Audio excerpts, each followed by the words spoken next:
Hop. Alors, bonjour, je m'appelle Léo Poutaille, c'est en 2021. J'ai soutenu un mémoire intitulé La guerre froide contrefactuelle, anticipation, inspiration et réécriture historique dans les jeux vidéo Fallout et Metal Gear Solid 5. Je l'ai fait au sein du parcours géopolitique et relations internationales de l'Université Bordeaux-Montaigne. Soutenu par vous peut-être? Soutenu, ouais, ça on en parlera pas. Donc Léo, je pense que dans cette vidéo-là, l'important pour celles et ceux qui nous regardent, c'est d'abord de dire, bon, sur un sujet comme ça, qui n'est pas un sujet traditionnel, sur quelles sources vous avez travaillé? Quelles étaient, là je parle vraiment des archives d'une certaine manière, quelles étaient vos sources primaires pour traiter ce sujet? Donc, mes sources primaires étaient donc, deux licences vidéoludiques. Donc la première, Fallout, qui est une eschatologie nucléaire dans un futur lointain, comme on pourrait résumer, avec trois titres. Donc Fallout 3 qui est sorti en 2008, Fallout 4 qui est sorti en 2015, et tous deux développés par Bethesda, Mhm. et Fallout New Vegas qui est sorti en 2010 et qui est développé par Obsidian Entertainment et édité par Bethesda. Donc et la deuxième licence, donc c'est Metal Gear Solid 5, et c'est deux opus, Ground Zero sorti en 2014 et The Phantom Pain sorti en 2015, tous deux développés par Kojima Productions, donc le studio du célèbre créateur de jeux vidéo japonais Hideo Kojima.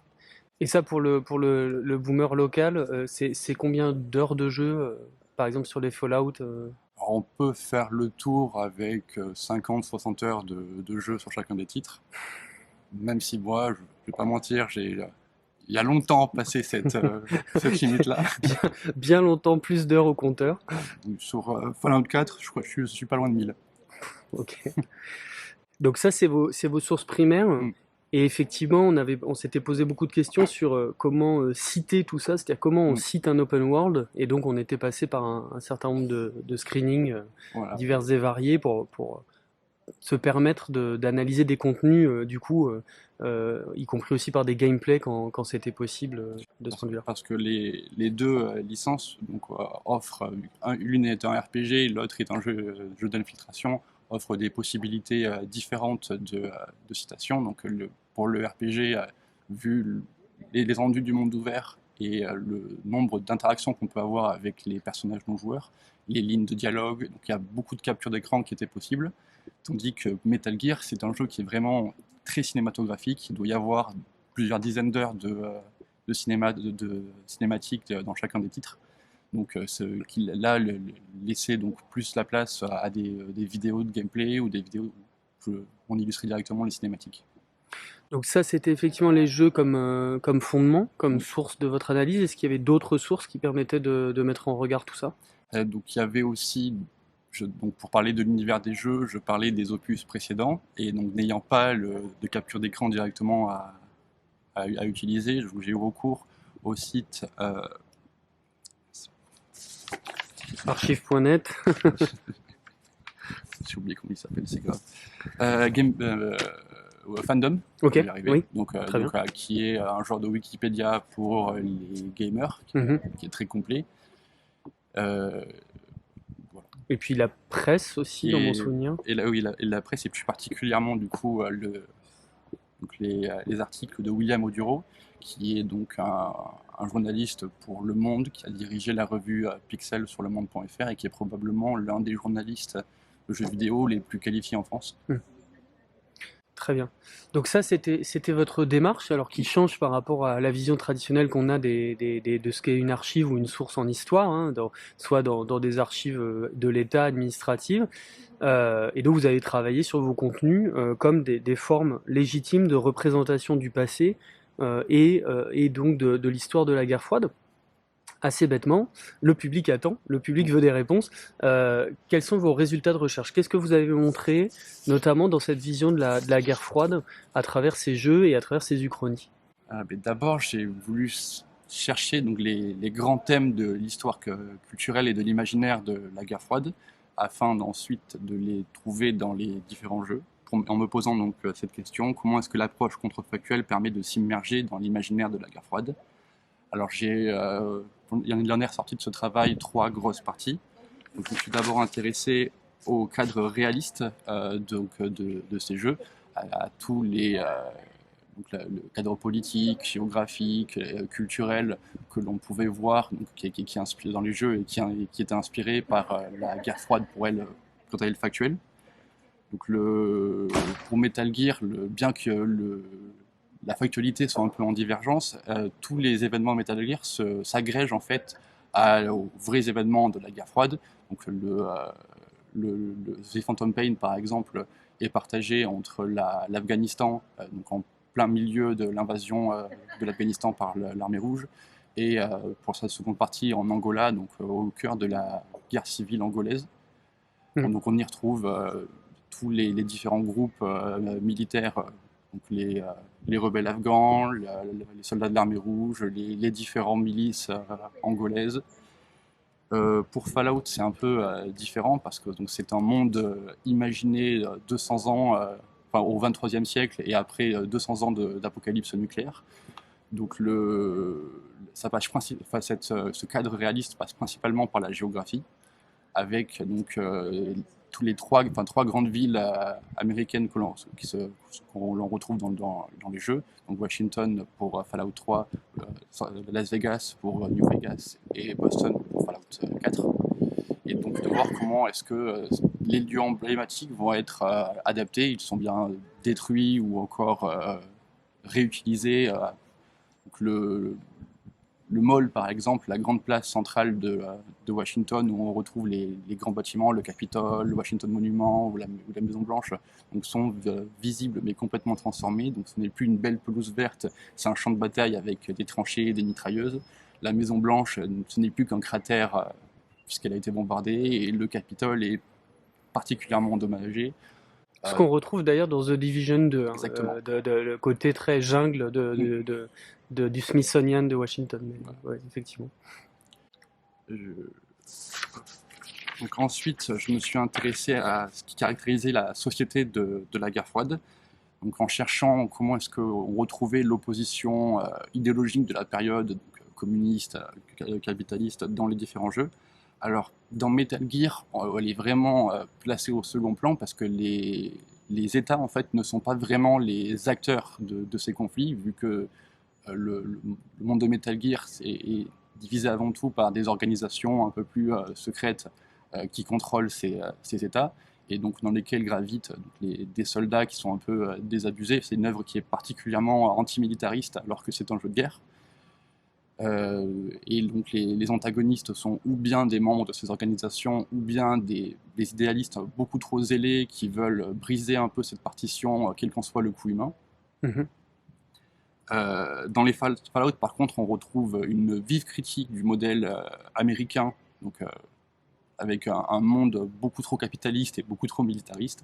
Ça frise des fois un petit peu le ridicule, mais c'est le principe de ce genre de caricature, en fait, de mettre toutes les jauges au maximum pour pouvoir avoir un monde le plus critiquable possible.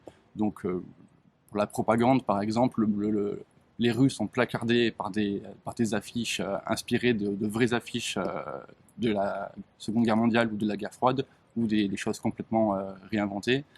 On trouve aussi dans les enregistrements des voix des robots, par exemple, des phrases qui sont complètement ubuesques, comme l'un des plus gros robots du jeu, qui s'appelle Liberty Prime, qui est probablement le personnage le plus anticommuniste de la licence. Il dit des choses comme, par exemple, la mort est une alternative préférable au communisme. Death or communism.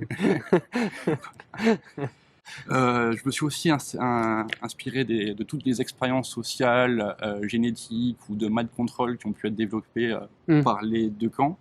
On en retrouve donc dans les deux licences, surtout sur le thème des super soldats, des expériences pour faire des super soldats. Donc avec dans Metal Gear le groupe Skull, donc qui sont des soldats d'élite tellement modifiés par des nanites qui sont plus vraiment humains et qui ont des capacités hors du commun. Et dans Fallout, avec le groupe des super mutants, donc qui n'est ni plus ni moins qu'une expérience de mutation sur des soldats qui a mal tourné et qui s'est transformé en le plus grand péril pour les humains dans le jeu. Les fameux super soldats sont des géants de 150 kg et 2,50 m, tout verts, cannibales, avec qui on n'a pas envie de passer un dimanche après-midi. Ou un mercredi après-midi. Ou c'est n'importe quel jour. Le dernier thème, c'est le technopessimisme, qui est le plus logique en fait dans toutes les œuvres qui traitent de la guerre froide, euh, parce que elle est caractérisée en fait par le péril nucléaire qui a vraiment terrorisé tous les contemporains de la guerre froide et qui a durablement transformé donc, tous les récits de science-fiction qui traitent des fins du monde à partir de ce moment-là.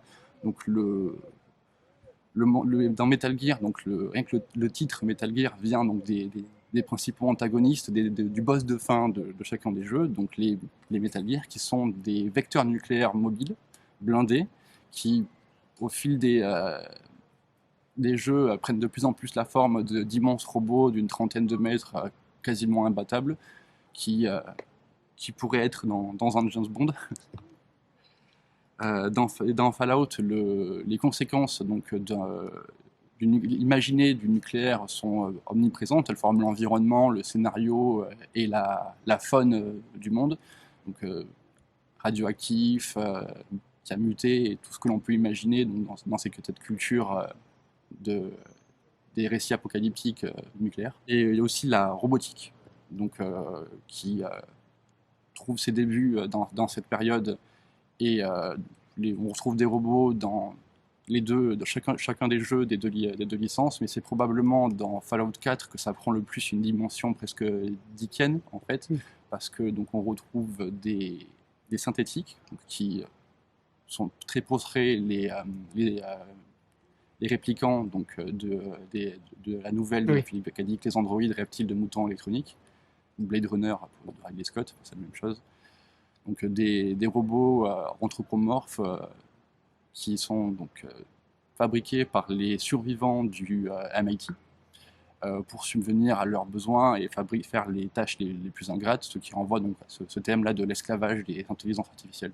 Ouais, merci. Moi, j'avais peut-être une dernière question. Ce que j'avais beaucoup apprécié dans votre mémoire, c'est comment, dans cette création d'une nouvelle représentation de la guerre froide, il y en a eu des nombreuses en littérature, dans le cinéma, le jeu vidéo infusait des catégories contemporaines, comment le contemporain, l'ultra contemporain en fait déformait, recréait cette vision du passé, notamment par les sociétés militaires privées, qui sont des choses qui sont beaucoup apparues dans les années 2000, guerre en Irak, etc. Et où on voit que dans ces jeux, les sociétés, les SMP, les sociétés militaires privées, qu'on retrouve aussi d'ailleurs dans GTA, donc dans GTA 5, etc., servent à dire quelque chose de la guerre froide. Donc l'anachronisme est utilisé comme véhicule d'une représentation nouvelle. Donc si vous pouvez nous dire un petit mot là-dessus. Alors toutes ces œuvres donc, qui parlent de sociétés militaires privées trouvent toute leur inspiration dans probablement la plus terrible d'entre elles, donc Blackwater, qui s'est illustré, si on peut dire, donc, pendant la guerre d'Irak. Donc ce sont qui devient Merryweather dans GTA. Dans GTA, et donc dans Metal Gear, le groupe en fait armé du héros, qui s'appelle donc, Militaires sans frontières et qui parodie Médecins sans frontières. Ils ont la même date de création, la même orthographe avec pas de pluriel à frontière. Donc c'est vraiment un opposé total, que ce soit idéologique ou pratique, à cette Blackwater. Bien que en 75, les SMP tels que Blackwater n'existent pas encore. Les premiers groupes de mercenaires similaires, ça apparaît dans les tracts des narcotrafiquants en Amérique du Sud. Mais c'est vraiment à la fin des années 90 que des anciens militaires structurent, les Américains principalement, se structurent pour créer vraiment des contractuels de l'armée américaine. Donc ça fait un certain décalage, mais ça permet du coup de parler en fait des intérêts économiques et privés au sein de conflits qui sont eux dirigés par des États, ce qui de la commercialisation entre guillemets, mercantilisation de la guerre et de tout cet aspect-là qui effectivement se retrouve peu dans la guerre froide, mais plus à notre époque, et en dit autant sur la militarisation de la période que sur nos propres conflits.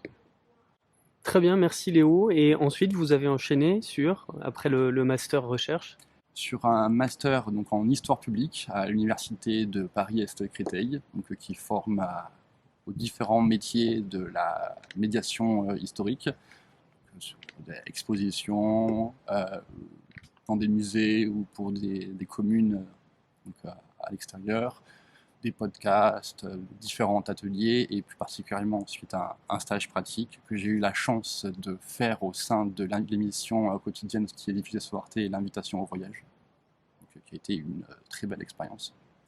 Merci. Merci beaucoup Léo et je doute pas que cette interview intéressera les passionnés de jeux vidéo et d'histoire. J'espère aussi. Merci, au revoir.